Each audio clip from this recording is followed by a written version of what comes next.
Buenas tardes. Buenas tardes con todos los participantes. Tengo la dicha de presentar a no solamente un colega, sino un amigo, el doctor Manuel Montellanos, médico internista del Departamento de Medicina de acá del Hospital Dodos Tarapoto, que va a presentar un tema sumamente importante y que espero que sea provechoso para todos los que puedan escuchar su ponencia, ¿no? Que es fiebre de origen desconocido, sobre todo el enfoque diagnóstico, ¿no? Así que, sin más preámbulo, los dejo con la ponencia del doctor Montellanos. Gracias. Muy buenas tardes ante todo. Agradecer la invitación por parte del equipo a cargo. El día de hoy se me ha encomendado un tema interesante, ¿no? Que es fiebre de origen desconocido.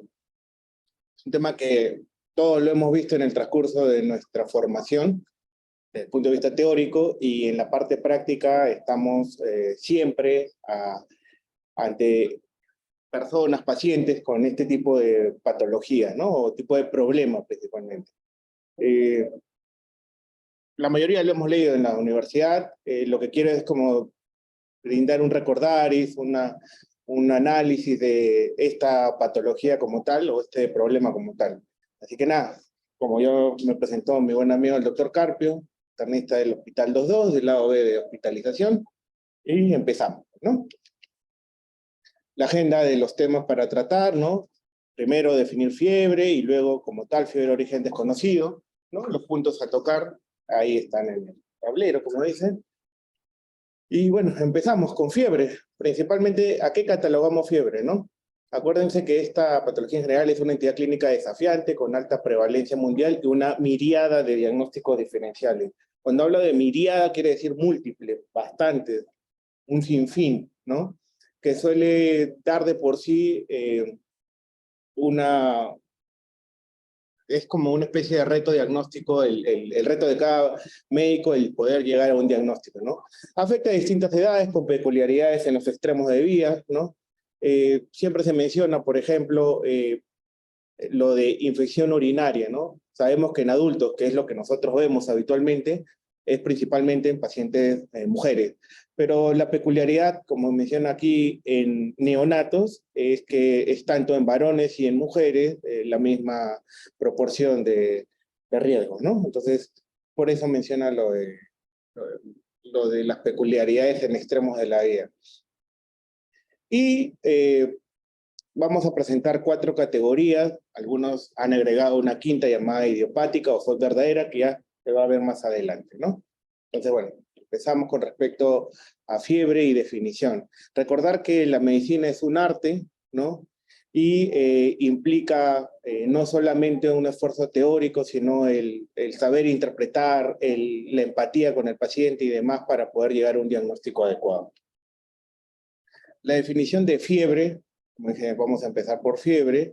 En condiciones normales la temperatura se menciona que está aproximadamente en 35,8 y 37,2, la cual tiene variación durante el día, muchas veces está relacionada con el ritmo circadiano, ¿no? Por lo tanto, la temperatura pudiera aumentar levemente por la tarde, 37,5, 37,8, sin ser esto alterado, ¿no?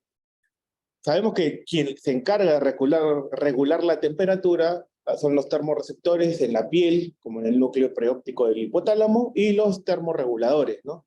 A través de la sudoración y la vasodilatación periférica que ya vamos a ver. Igualmente esto va a un área de control cerebral, que lo vamos a mencionar después. Por tanto, fiebre o febrícula la definimos, fiebre mayor de 38, ahí hay un error. Y si es que pudiera ser una febrícula, pudiéramos encontrar en qué casos: pacientes con estrés, en embarazo, en mujeres en segundo ciclo, en la segunda fase del ciclo menstrual, o luego de hacer ejercicio. Eso pudiera encontrarse un leve aumento de la temperatura, ¿no?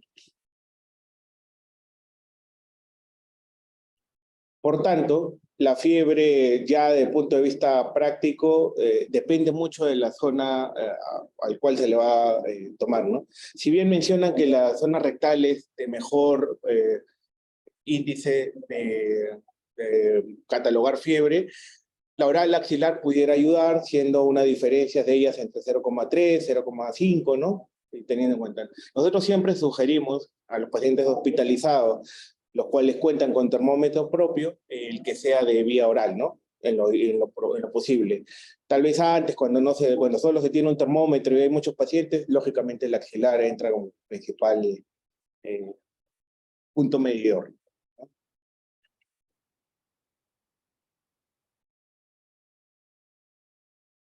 Hay factores que intervienen en la regulación, como estábamos mencionando, ¿no? El estrés, la ingesta de alimentos, contracciones musculares, cargo de escalofríos, ejercicio físico y de la pérdida de calor. Esto probablemente ya lo hemos visto cuando llevamos neonatología, ¿no? Radiación, convección, conducción, evaporación del sudor. Entendemos también que desde el punto de vista bioquímico, químico, entendemos que hay una serie de procesos. Y ahí principalmente tener en cuenta lo que es la interleucina 1 y el PIM, el alfa 1 de la interleucina, que actúan sobre las fibras preópticas del hipotálamo anterior, secretando prostaglandina E2, ¿no? Y eso va a generar una reacción a nivel de los cambios puntos fijados, como son la vasoconstricción, la sudoración, ¿no? Entender también que hay algo que a veces podríamos haber escuchado nosotros en el transcurso de nuestra formación o de rotaciones. No sé si han escuchado ese término. En la sierra se habla bastante, ¿eh? Guardar calor en un paciente que se encuentra no del todo bien, no del todo con estos procesos infecciosos, ¿no? Guarda calor, le dicen, ¿no? A pesar de que está sudando y demás.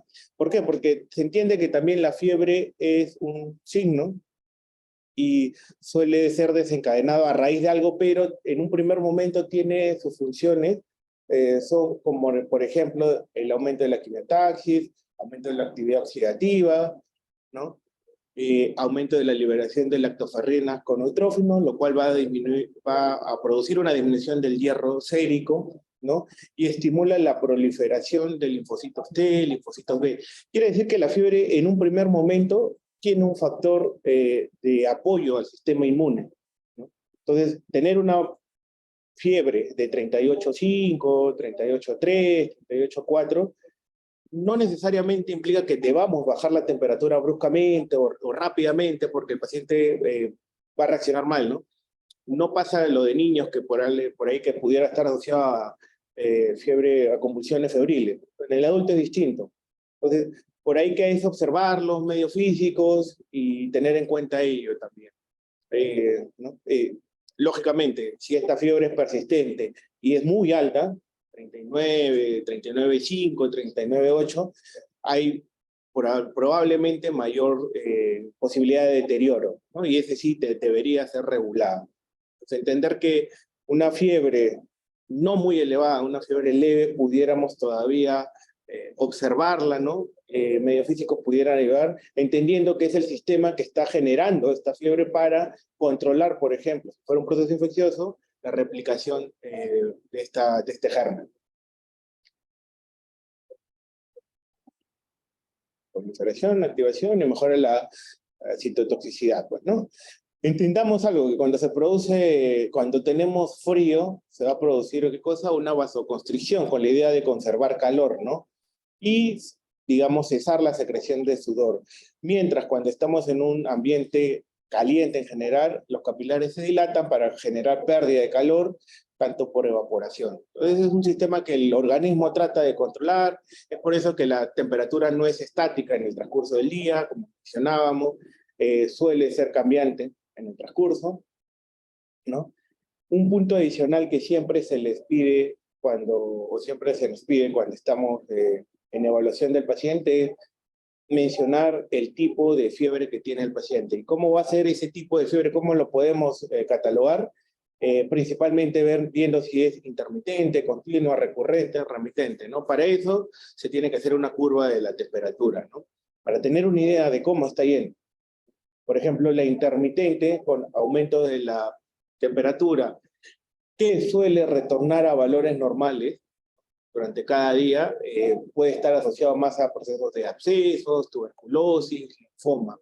Una fiebre continua, que es una fiebre sostenida, con temperaturas altas, con variaciones mayores de 0,6 grados centígrados, estaría asociada catalogándose, ¿no?, desde el punto de vista respiratorio a una neumonía, por ejemplo, por neumococo. Fiebre recurrente y fiebre remitente. En la remitente es que las oscilaciones suelen ser más de 1, grados centígrados, ¿no? Y no llega a alcanzar valores normales, algo así como la continua. Y la recurrente, que suele aparecer y desaparecer, ¿no? La fiebre en dromedario, algunos en estos episodios de 3 días de fiebre, descansa, 3 días de fiebre, ¿no? Las tercianas, ¿no? Clásica de malaria, por ejemplo. Entonces, debemos catalogar la fiebre o debemos tratar de indicar qué tipo de curva febril es la que tiene el paciente para que nos ayude a un probable diagnóstico, ¿no? Entonces tenemos esas características, las podemos encontrar en cualquier libro. Respecto a qué es lo que nos va a producir la fiebre en el cuerpo, en el organismo, vamos a encontrar taquicardia, con ello un aumento del gasto cardíaco, en el momento de la fiebre, aumenta la frecuencia respiratoria, la profundidad de ella, a nivel metabólico aumenta el metabolismo basal en un 10 a 15%, ¿no? Aumenta la hormona tiroidea, y a nivel gastrointestinal disminuye la absorción intestinal de hierro, y produce anorexia. Se han percatado que pacientes febriles muchas veces están asociados a hiporexia, anorexia, ¿no? No tienen apetito, ¿no? En el momento están mal y demás. Entonces, estos son datos que pudiéramos encontrar en un paciente febril, independientemente de la causa que tenga. Existe un signo clásico, el signo de Fayet, que más bien está asociado a fiebre y que la frecuencia cardíaca se mantenga, ¿no? Es un clásico signo, por ejemplo, de fiebre tifoidea, de brucelosis, ¿no?, que también debe ser mencionado. Entonces, hasta ahí eran datos generales de fiebre. Entonces, con ello entendemos que de 37,2 hasta 37,5 pudiera el paciente ser catalogado como una temperatura normal, ¿no? Entendemos que la fiebre no necesariamente es dañina, que puede despertarse como respuesta inmune, y tener los patrones, los tipos de temperatura que hace el paciente, de fiebre, así como, en resumen, tratar de dilucidar qué puede ser esto. Este es un cuadro clásico de Luke Fields que se llama El Doctor, ¿no?, donde vemos un médico sentado viendo una niña en la cual han improvisado una cama, ¿no?, 2 sillas, al parecer una niña moribunda, el médico con un té al costado, probablemente está gran parte del día ahí, ¿no?, evaluando, viendo a la pobre joven, una bebida al lado izquierdo también, ¿no?, que parece ser una loción, una pócima que tal vez le han dado para poder ayudar a la joven. Bueno, acá le dicen tiesto, ¿no?, un tiesto y una jarra al costado que parece poder haberle estado aplicando a la niña para tratar de controlar la fiebre, ¿no?, medios físicos, una madre acongojada al fondo, ¿no?, y el padre ahí fuerte, como se trata de hacer ver la pintura, ¿no? Este cuadro es clásico, es un cuadro del sueco Lucas Fields, bien característico, ¿no? Entonces, sobre fiebre de origen desconocido, entendamos que vamos a tener algunos puntos que vamos a tratar. Es un tema muy interesante, muy apasionante, ¿no?, al menos desde el punto de vista de medicina interna, ¿no? Y como diría Chateaubriand, que es un escritor sueco, no hay nada en la vida tan bello y tan grato y tan grande como las cosas misteriosas, pues, ¿no? Algo que siempre se busca dentro de hospitalización, ¿no? El caso extraño, el caso más interesante, tratar de llegar al diagnóstico. Entonces vamos por la historia. Justamente mencionaba que vamos a hablar de la historia, definición, ¿no?, causa. La historia, ¿cómo así nace este término? Cabot en 1907 aproximadamente habla de fiebre continua, ¿no?, fiebre continua larga, y menciona 3 causas principales de este tipo de problemas, ¿no? Y él considera 2 semanas, pero de uso arbitrario. O sea, no es que por algo en especial, simplemente designó 2 semanas de fiebre persistente y mencionó que habían 3 patologías muy frecuentes. Este es en Nueva Inglaterra, Estados Unidos, y vemos ahí característicamente tuberculosis, ¿no? La sepsis, tuberculosis, por ahí sífilis. La tuberculosis es algo que nos va a acompañar en el transcurso de la exposición también. Esto es de 1907, ¿no?, de la revista de Boston. No es un artículo, sino es una presentación en un congreso, ¿no? Él menciona la sintomatología. En la imagen vemos a Fleming. Fleming fue el que descubrió, en cierta manera, el uso de la penicilina en 1928. Pero tener en cuenta que, si bien la descubrió de casualidad, no fue hasta casi 20 años después, casi terminada la Segunda Guerra Mundial, donde la penicilina empezó a distribuirse, ¿no? Hubieron otros dos científicos, microbiólogos, que pudieron aislarla, ¿no? Para poder ser utilizada como parte de tratamiento. Es por eso que las infecciones eran la causa más frecuente de fiebres de origen desconocido, ¿no? Ya con el uso de penicilina, bastantes patologías, por suerte, se limitaron. Gonococos, sífilis, por ejemplo, ¿no? Entre las más mencionadas. Eso es en 1907. No hablan de fiebre de origen desconocido, simplemente hablan de fiebre de largo periodo, ¿no?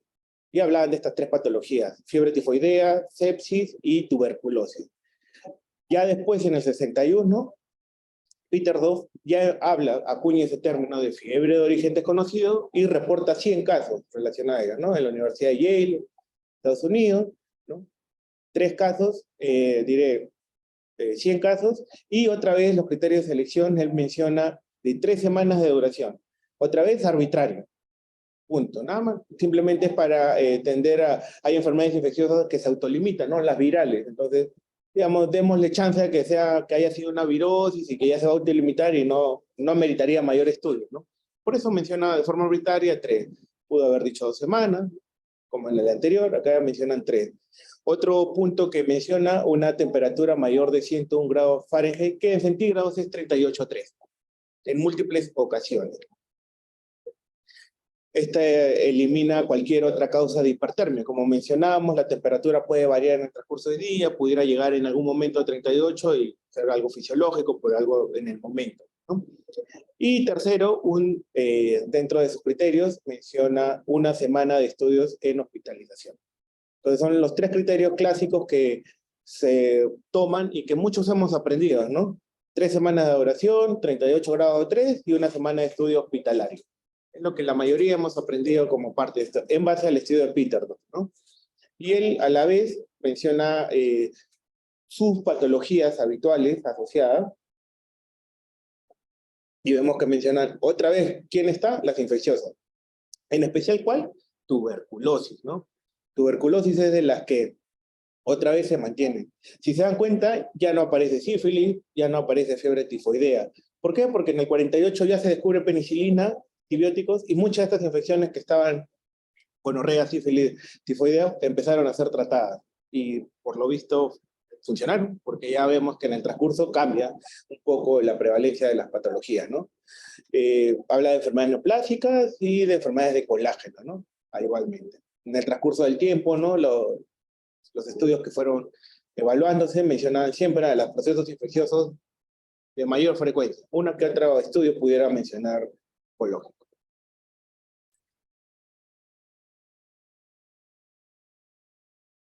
Ahora, eso es en 1961. Pasaron 30 años. 1991, Durack-Street recompone los criterios, no recompone, simplemente da algunos datos adicionales, ¿no? ¿Qué es lo que menciona Durack-Street? Igual, 38,3, duración de fiebre más de 3 semanas, y ya no toma una semana de estudios hospitalarios sin diagnóstico.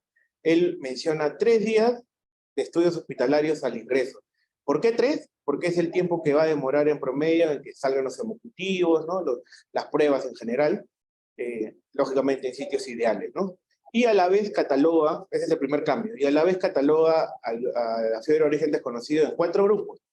La clásica, que es la que habitualmente estamos viendo, y que es el motivo de la exposición, pero agrega 3, nosocomiales dentro de la hospitalización, agrega neutropénica, pacientes probablemente oncológicos o con terapia oncológica, ¿no? Terapia en este caso, y pacientes códigos VIH.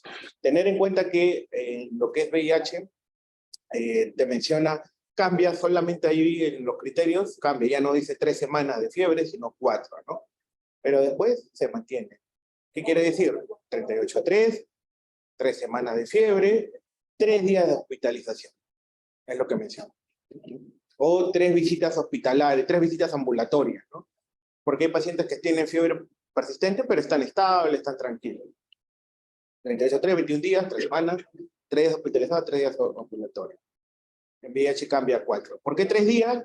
Permite el tiempo necesario para que positivicen los hemocultivos y las pruebas cutáneas de tuberculosis. Y otra vez sigue siendo la de las primeras causas, ¿no? Lógicamente, eso es en escenarios ideales. Respecto tratando de hacer lo que es búsqueda de fuentes primarias, he estado buscando este artículo de Durack Street del 91, ¿no?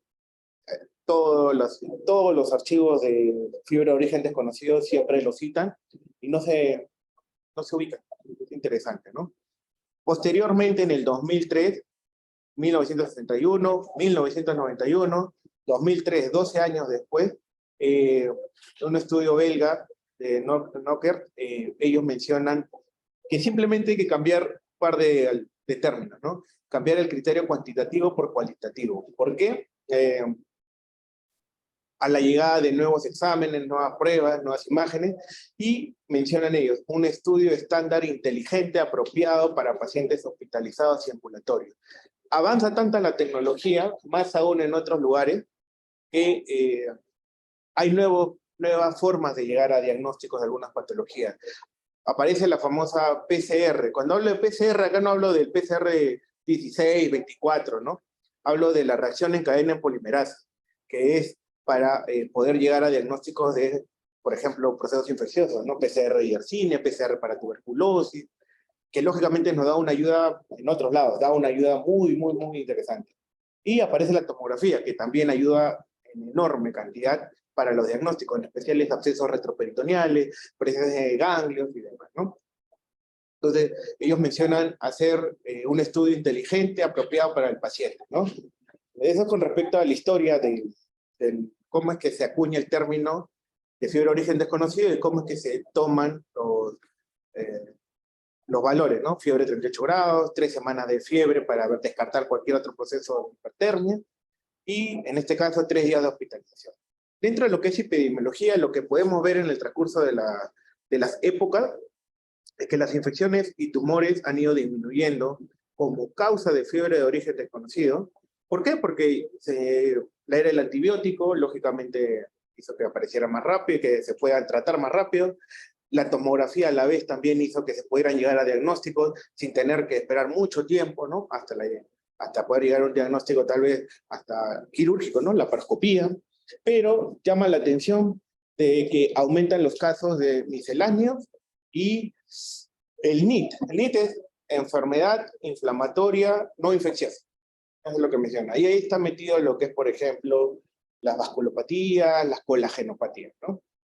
Y como mencioné al inicio, hay un último grupo que ellos toman, que es que a pesar de todo, o sea, se plantean todos ellos, estudian todos ellos, y no se llega al diagnóstico, que algunos consideran como FOD verdadero, ¿no? Entonces, esto es una especie de recuento. Entendamos que si bien han disminuido las infecciones y los tumores, siguen siendo de las principales causas de ello, ¿no? Es a través del tiempo, 61, 81, 92 y 2007, cómo los procesos infecciosos han ido disminuyendo. ¿Por qué? Porque ya se tienen pruebas diagnósticas más rápidas en otros lados, ¿no? Y más bien las enfermedades inflamatorias no infecciosas han estado aumentando de frecuencia, ¿no?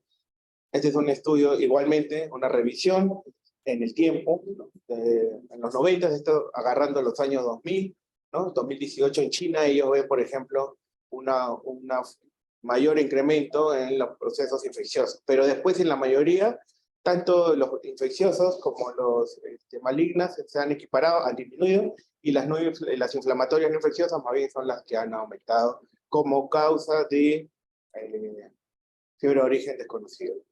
Dentro del examen físico, idealmente, hay varios enfoques de acuerdo a protocolos de diagnóstico, ¿no? Y te pide individualizar los algoritmos. Existen algoritmos que nos ayudan un poco a plantear.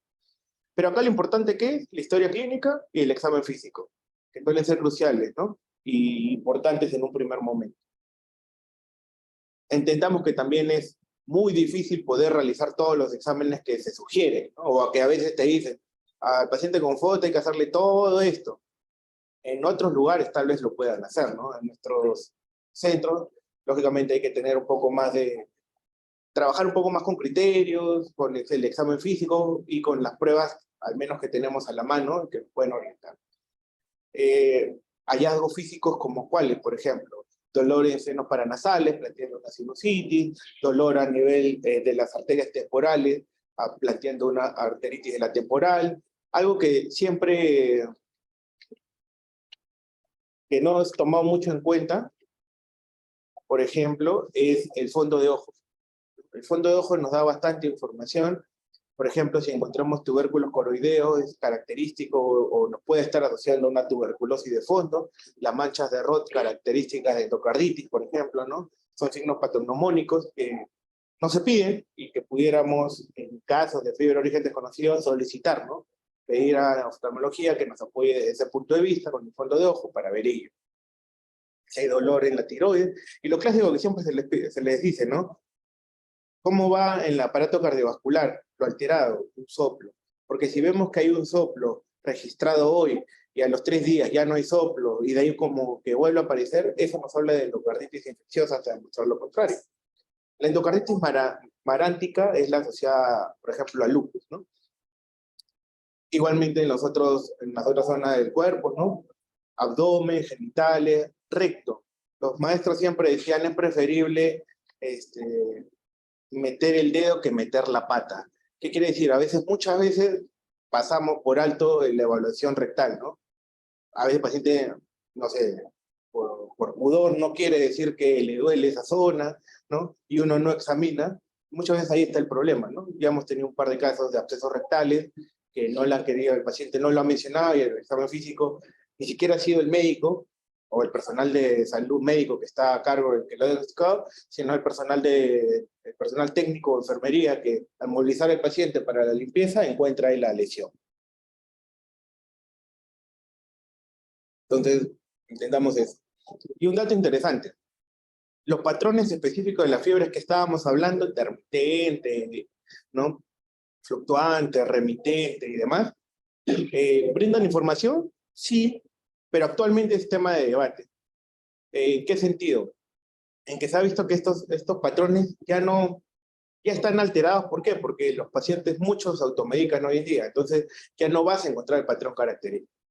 Salvo, te dice 2 casos, el tipo de Pell-Eisner, la fiebre intermitente éctica que dicen, asociado al linfoma, que tiene un valor diagnóstico, y los patrones, ¿no? Tercianas, cuaternas, que están asociados a malaria. ¿Ya? Esos patrones son, como que bien, nos orientan bastante a la patología, pero después las neumonías y todo el resto de patologías tienden a tener una fiebre ya no como antiguamente se pudiera ver, porque se hacía evolución de la enfermedad muchas veces, sino ya es diferente, ¿no?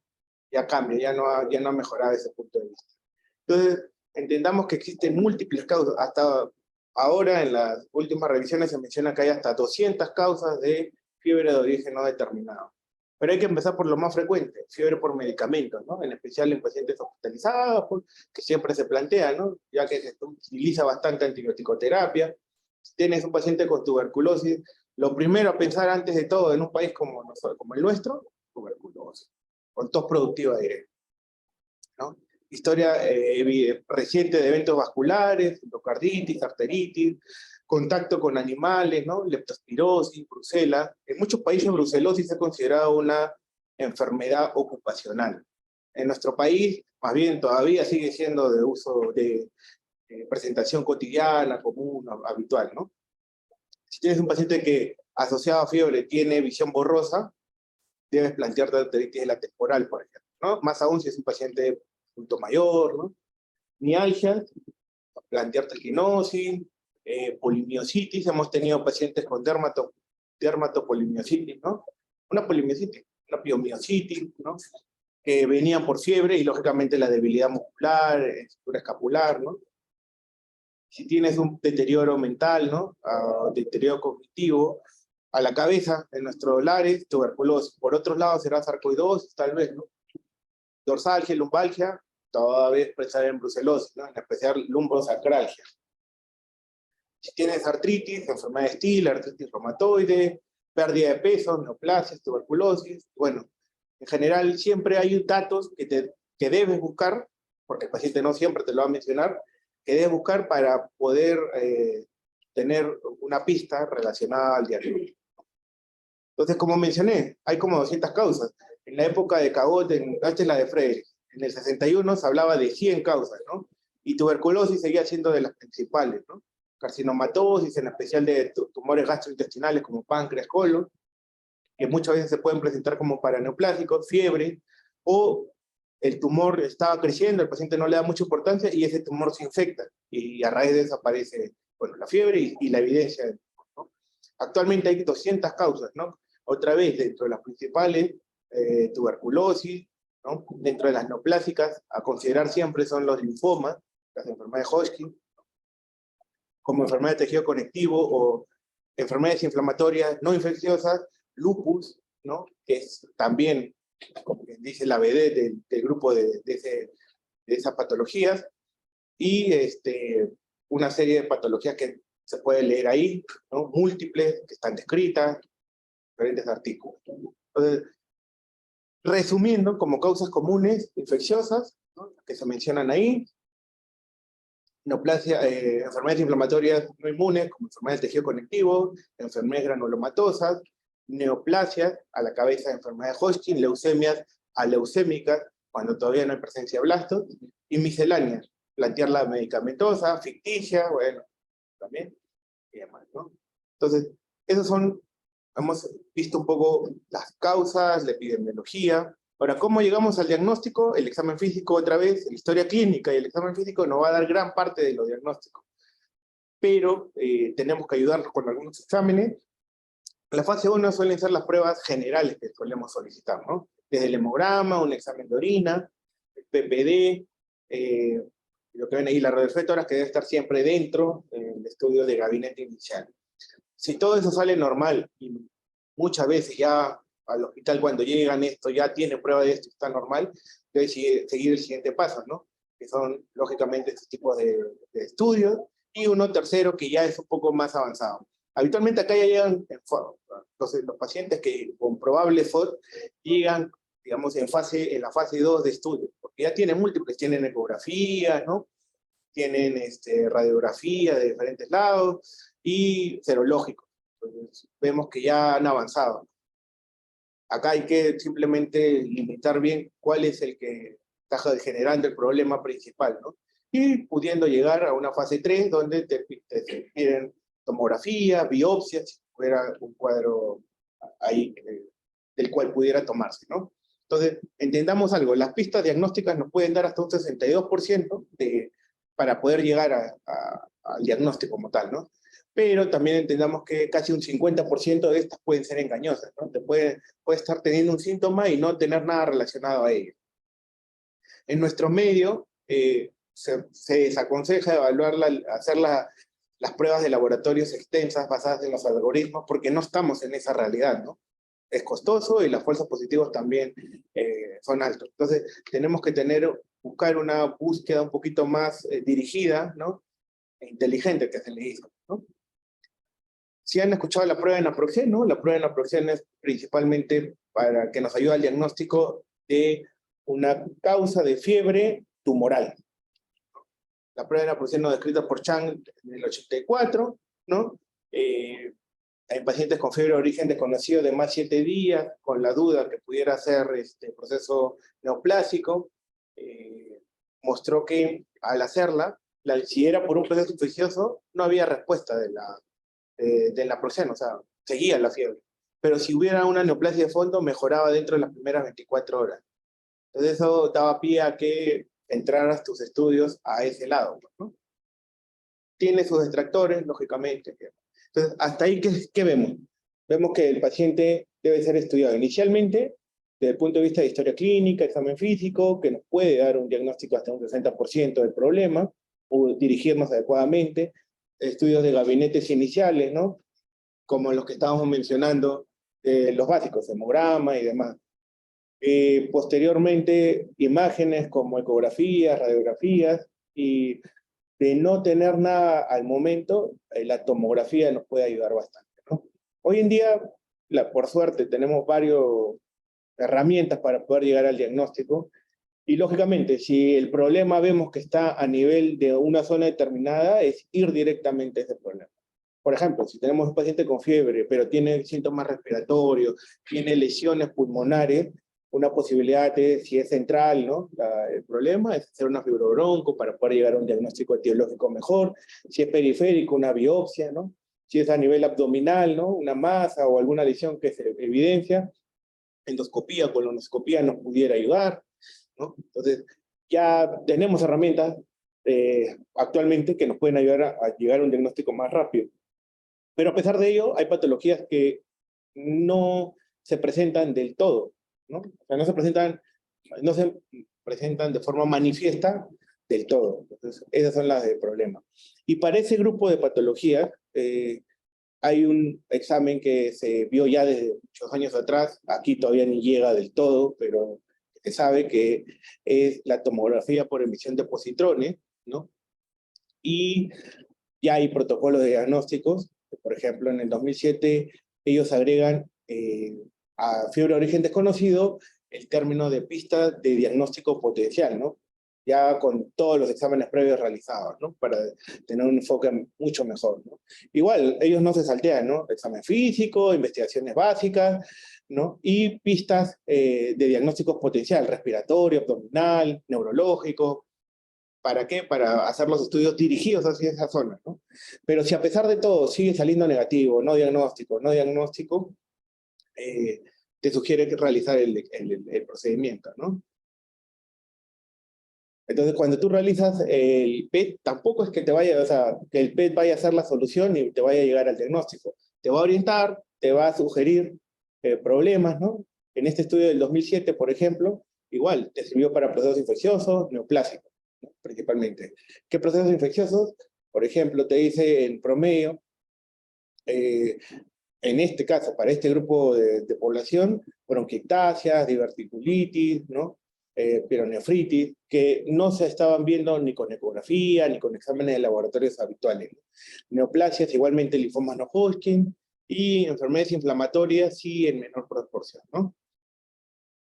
Entonces, por ejemplo, en este artículo, vota este caso, ¿no? Esta tomografía por emisión de positrones, y habla de una mujer de 61 años con una tomografía normal, previamente, y que tiene un primer examen de tomografía de emisión de positrones que también estaba normal, ¿no? Fue derivado a un hospital terciario, y en el hospital terciario, durante un evento de fiebre, le vuelven a hacer la tomografía, y sí hay una captación, ¿no? Entonces, eso genera, y la captación era a nivel del abdomen inferior. Al día siguiente nomás, en el momento se le hizo una tomografía y terminó diagnosticándose una diverticulitis, que era la causa del proceso febril, ¿no? En ese caso ayudó. Esta es otra tomografía por emisión de positrones, igualmente una mujer de 62 años con un BSG de 122 y dolor en la temporal. Se sospecha de una arteritis en la temporal, se le hace la biopsia, negativa. Entonces, lógicamente llama la atención, ¿no? Le hacen una tomografía y ven una captación aumentada, principalmente en las arterias, ¿no? Carótida, subclavia, ilíaca, y plantean una vasculitis de grandes vasos, y a pesar de tener una biopsia negativa, igualmente una arteritis de células gigantes, ¿no? Que era el diagnóstico inicial, clínicamente. Pero ya con la evidencia de compromisos de otros vasos, se plantea ello, y se decide iniciar tratamiento con corticoide, generando una mejoría clínica, ¿no? Entonces, entendamos que hoy en día, dentro de los flujogramas diagnósticos, como se menciona, historia clínica, examen físico, estudios de gabinetes iniciales, estudio dirigido, ¿no? Pistas diagnósticas importantes. Si todo eso no llegamos al diagnóstico, deberíamos considerar el PET como una posibilidad en lugares donde se puedan dar, ¿no? En nuestros lares, por ejemplo, va a ser más difícil, ¿no? Y tenemos que esperar muchas veces que el cuadro se haga más manifiesto como para poder llegar más fácilmente al diagnóstico. Entonces, múltiples metaanálisis te mencionan que esta prueba tiene una sensibilidad muy buena y una especificidad regular, ¿no? Entonces, suele ser superior al resto de exámenes como tomografías, por ejemplo, y va muy bien en neoplasias y en infecciones, no así en enfermedades inflamatorias. Entonces, los estudios clínicos con diagnósticos moleculares, que son estos, el PET, supera las pruebas microbiológicas, ya que las microbiológicas suelen ser tardías y que disminuye la sensibilidad por el uso de antibióticos. Hoy en día, muy usado, ya digamos hasta prostituido prácticamente el uso de estos antibióticos, ¿no? Entonces, si tuviéramos esa posibilidad sería ideal. Astrolares no, tenemos que saber, conocer que existe. Bueno, respecto al tratamiento, hasta ahí llegamos en lo que es diagnóstico. Los diagnósticos va a ser mucho dirigido al problema que tenga el paciente, y hoy en día, con todo el arsenal de laboratorio e imágenes que tenemos, podemos orientar el estudio hacia algo determinado, ¿no? Si a pesar de eso nada, un PET deberíamos considerarlo como ideal, ¿no? O estudio laparoscópico de acuerdo a donde se encuentre la lesión. Respecto al enfoque diagnóstico, al enfoque de tratamiento diré, algo importante que lamentablemente no lo hacemos, en general acá en la región o en el país, es no recomendar tratamiento empírico con fiebres prolongadas, ¿no? ¿Por qué? Porque puede camuflar y retrasar el diagnóstico, y lógicamente eso va a ir en merma a las decisiones correctas de tratamiento. Lamentablemente tú vas a la farmacia por una molestia, ¿no?, que tienes, y lo primero que te van a dar es dexametasona y ciprofloxacino, o dexametasona y amoxicilina. Y vas a encubrir el problema, ¿no?, sin haber llegado a un diagnóstico adecuado. Probablemente en el 80%, 90% de pacientes, el paciente vaya mejor porque fue una virosis y va a mejorar sola sin necesidad de medicamentos, pero hay la posibilidad que un 10, 20%, 15% sea algo más de fondo que lo estás ocultando, ¿no? ¿En qué casos sí debemos empezar prueba terapéutica, que le llaman, ¿no?, o tratamiento? Si sospechamos en una endocarditis, encuentro líneas de Yenwen, encuentro soplo, ¿no? Sé que no tengo cardiólogo para que me haga un ecocardio, mi cultivo va a demorar 7 días, 14 si pienso en gérmenes como Hasek, ¿no?, o Hasek. Entonces, en esos casos, le inicio el tratamiento antibiótico hasta la evidencia ecocardiográfica, ¿no? Nosotros ahorita al momento, por ejemplo, solo tenemos bastante restringido el uso del ecocardiograma porque no tenemos mucho personal para que lo pueda realizar. Entonces no vamos a esperar, ante la sospecha de una endocarditis, al menos clínica, empezar tener todos los criterios para ello, ¿no? Tipo, imagen. ¿En qué otro caso, si la sospecha de una tuberculosis activa se pudiera empezar, ¿no?, se menciona?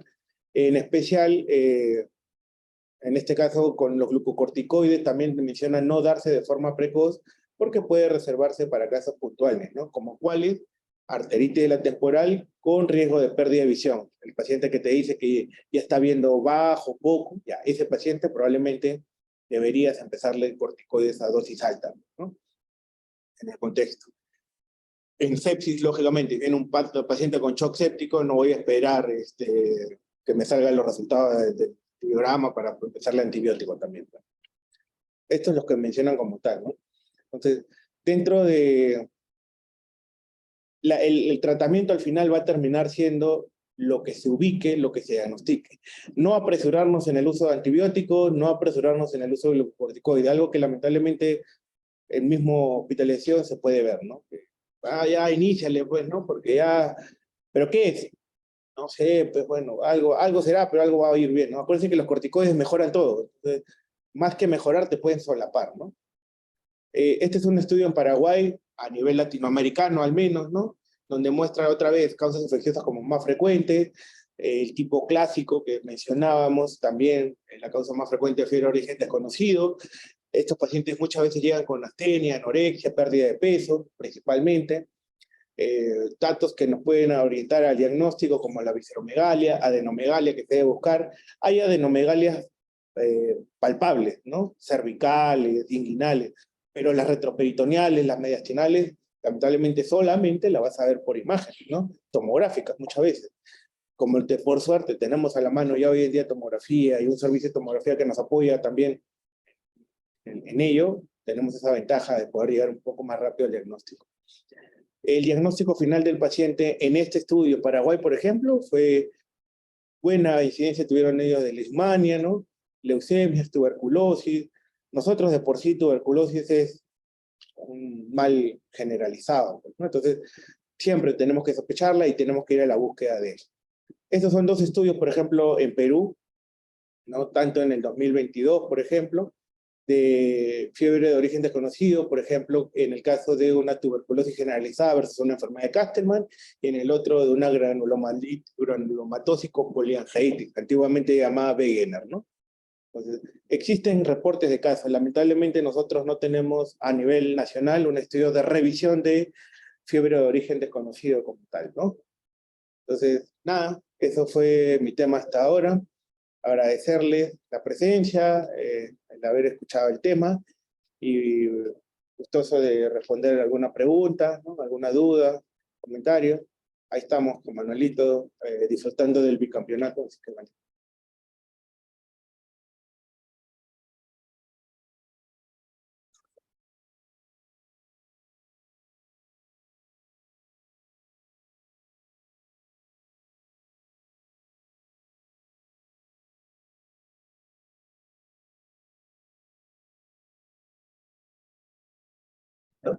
Aprovechen.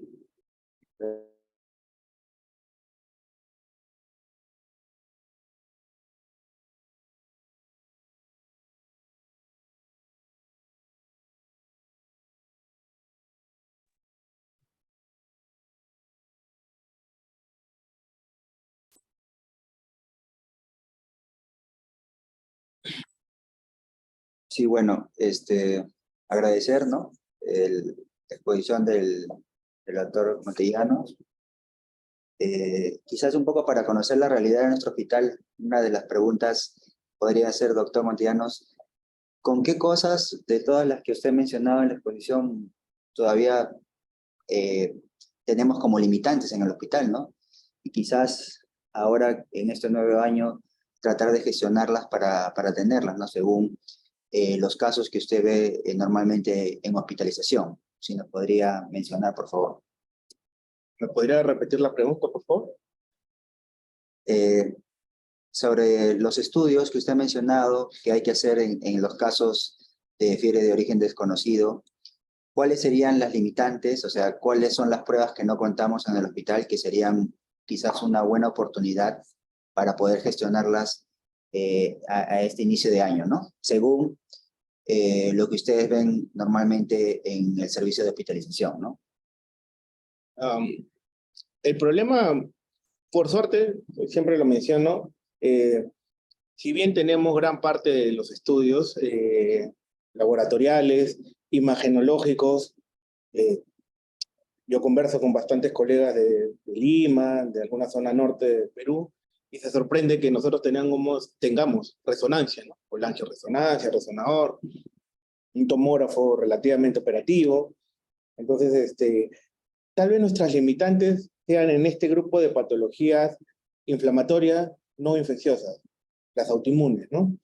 Porque eso sí, lamentablemente, sabemos de las gestiones de la doctora Santillán, que está en el proceso de querer poder adquirir estas máquinas para poder procesar, por ejemplo, anticuerpos antinucleares, ANCA, lo cual es un poco más complicado. Y dentro de las hematológicas, lo que nos falta bastante es el estudio de biopsias, ¿no? Anatomía patológica. Creo que tenemos un anatomopatólogo que viene por algunos días, lógicamente, apoya bastante, pero lamentablemente en este grupo de patologías lo que se necesita no solamente es la biopsia, sino es la inmunohistoquímica, y ahí sí estamos, pero no solamente en el hospital, en la región, porque uno diría de manera particular, no, ni siquiera de manera particular, tiene que ser mandado a Lima y demás, ¿no? Entonces, por suerte otra vez, desde el punto de vista de imágenes, tenemos, desde el punto de vista de procedimientos, los colegas de cirugía, muchos de ellos nos apoyan bastante en algunos procedimientos y demás, ¿no? Que se puedan hacer. Ni qué decir de la parte clínica, ¿no? Desde el punto de vista de procedimientos como con la doctora Lidia, con la doctora Carol, respecto a los exámenes de endoscopías, ¿no? De neumo, con el doctor Pineda, ¿no? Bueno, tú también, ¿no? Desde el punto de vista de la broncoscopía. Entonces, tenemos el apoyo. Tal vez en la parte que tenemos el déficit es en estas pruebas autoinmunes y en estos marcadores inmunológicos que tal vez ya en nuestra inmunohistoquímica, que sí, probablemente a futuro, muy seguro, tal vez podamos contar. Por suerte otra vez, ya no hay muchos casos y siempre vamos a tener el problema de tuberculosis. Tú sabes que es difícil aislarlo, ¿no? 5-lipoarabinomanano, creo que no es fácil, bueno, no se ha generalizado del todo, entonces es bien complicado. Tenemos un caso de un paciente que viene con fiebre de origen desconocido, lo estamos viendo con el interno Paz, con la doctora Laos, ¿no? Que viene por fiebre, leucocituria y urocultivo negativo, ¿no? Se está planteando la posibilidad de un ateo urogenital, entonces le hemos pedido beca hasta por todos lados, ¿no? Para ver si es que puede salir positivo y hablar con urología para que pueda también orientar al respecto, ¿no? Muy bien, gracias, doctor. No sé si hay alguna pregunta más. Así, tenemos una pregunta. Los casos de fiebre de origen desconocido, en su experiencia después de los estudios realizados, ¿en qué diagnósticos fueron que concluyeron, no? Quizás un perfil de patologías en nuestra región, ¿no? Quizás lo más frecuente que ustedes pueden hallar, doctor. A ver, primero que empezando por última parte, en nuestra región las patologías más frecuentes terminan siendo las metaxénicas, ¿no? Como por ejemplo, como causa de fiebre nada más, ¿ah? Dengue, ¿no? Y demás. De fiebre de origen desconocido aquí en la región, por suerte, se ha visto poco, porque se llega al diagnóstico. O sea, tenemos los insumos para poder llegar. Tenemos dudas, ¿cierto? Muchas veces con estas enfermedades autoinmunes, que se queda como que tenemos que esperar 10 días que el estudio sea enviado a Lima y que regrese, ¿no? Entonces, ahí sí es una limitante un poco respecto al tiempo que está el paciente, bueno, que pudiera mejorarse, ¿no? Pero no tenemos, por suerte, mucha incidencia de ello, ¿no? Este caso ha venido después, hay varios que ya llegan, muchas veces ya avanzada la enfermedad, porque tampoco es que el paciente llegue cuando recién está empezando, ya llegan avanzados, y ya han dado luces de otros síntomas, otros signos que te orientan al diagnóstico, ¿no? Entonces, sí sería bueno, respecto a la pregunta de la licenciada Sarita, hacer un recuento de nuestros casos de fiebre prolongada, ¿no? En este caso, si es que se puede acuñar el término de origen desconocido, pero muchas veces no. Entonces, probablemente hacer un reporte de qué casos hemos tenido últimamente, para poder sacar una luz de la epidemiología acá, ¿no? Después dice, mira, ¿quién más? Buenas tardes.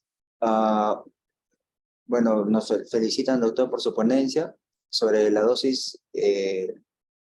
La consulta que hacen es sobre la dosis de metamizol, ¿no? Endovenoso, que pueden darse en pacientes adultos que tengan fiebre, ¿no? Habitualmente, bueno, sí, es un fármaco, si tolera vía oral y demás, paracetamol, y si es que, bueno, hay que darle para bajarle rápido y no tolera vía oral metamizol, 2 gramos, depende, ¿no? Eso, habitualmente 2 gramos. Si es niño, lógicamente 3 por kilo de peso. Ahí no hay, ahí es simplemente... Hay un riesgo de que sí, que metamizol, que puede producir granulocitopenia, ¿no? Hipotensión y demás, pero en ese momento tienes que tratar de ver mejorar el síntoma, ¿no? Pero no, la dosis habitual que utilizan, 1,5 gramos, 2 gramos de metamizol. Claro. Muchas veces también sucede que a veces para valorar la curva febril, ¿no? Se deja tratamiento antipirético condicional, ¿no? A temperatura, ¿no? Sobre todo porque hay tipos de fiebre, ¿no? Puede ser una fiebre continua, intermitente, entre otras descritas en los libros de semiología, ¿no? Y precisamente hay una pregunta de otro participante. Bueno, agradecer por la pregunta del metamizol. Desde Andahuaylas nos saluda. Muchas gracias por escucharnos. Y la siguiente pregunta es precisamente sobre la curva febril, ¿no?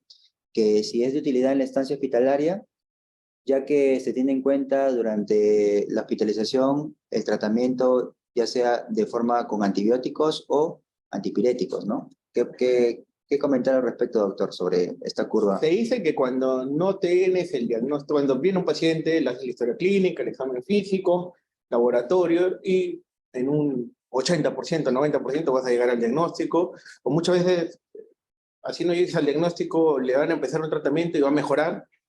Entonces es la gran mayoría. Ahora, ¿qué pasa en ese pequeño grupo de población que llega, le haces la historia clínica, le haces el diagnóstico, le haces el examen físico, laboratorios, imágenes, y no llegas al diagnóstico? lo que se tiene que hacer es volver a replantearse y volver a hacer la historia clínica. O sea, enfocarlo nuevamente, tratar de cambiar tu enfoque, porque a veces se cierra uno, ¿no?